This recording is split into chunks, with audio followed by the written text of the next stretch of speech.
Bonjour, j'espère que vous allez bien. Je vous propose une recette de bouillon plein de saveurs aux poitrines d'agneau, tripes et queue de bœuf. Je commence avec les tripes et la queue de bœuf car le temps de cuisson est plus long. Bien choisir les mêmes tailles de la queue de bœuf et pensez à couper les tripes aux mêmes tailles aussi pour éviter que on sera obligé de retirer une des deux abats parce qu'on voit que l'autre mettra un peu plus longtemps à cuire. Je verse de l'eau bouillante pour nettoyer un peu plus les abats.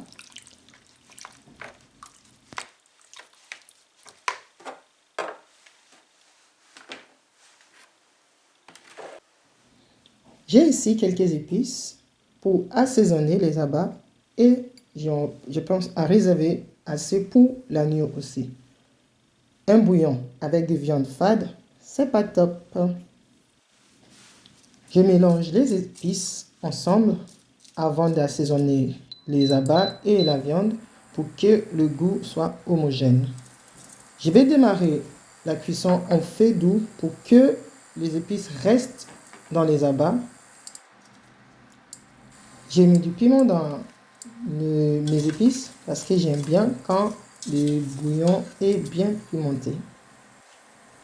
Je fais revenir les abats pendant 10 minutes sans ajouter de l'eau en remuant tous les 2 minutes.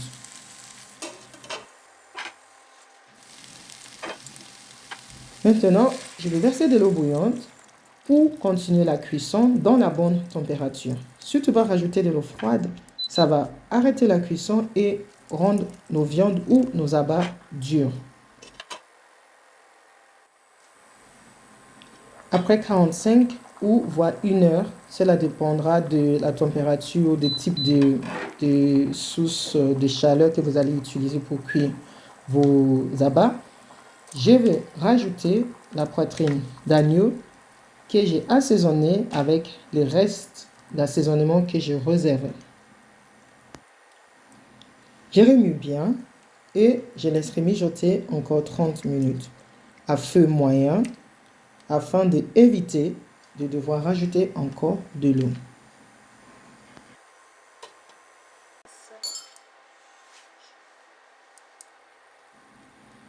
Il est temps de vérifier la cuisson de nos viandes.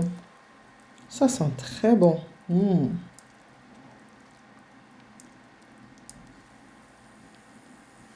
Voilà, ils sont bien tendres. Ça doit être bien tendre. Oui, c'est chaud.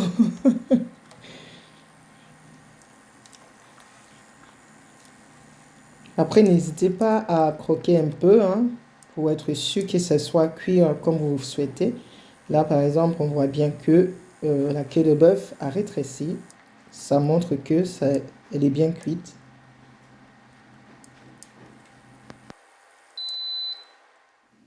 Passons au dressage.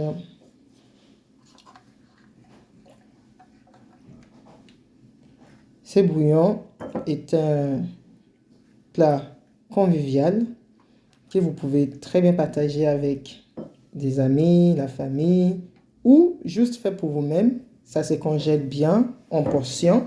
Vous le décongélez et vous le mettez au frigo, par exemple ce soir pour demain. Ça décongèle tranquillement au frigo.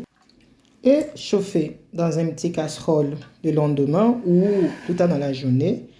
Et on aura un bouillon tout prêt, tout chaud.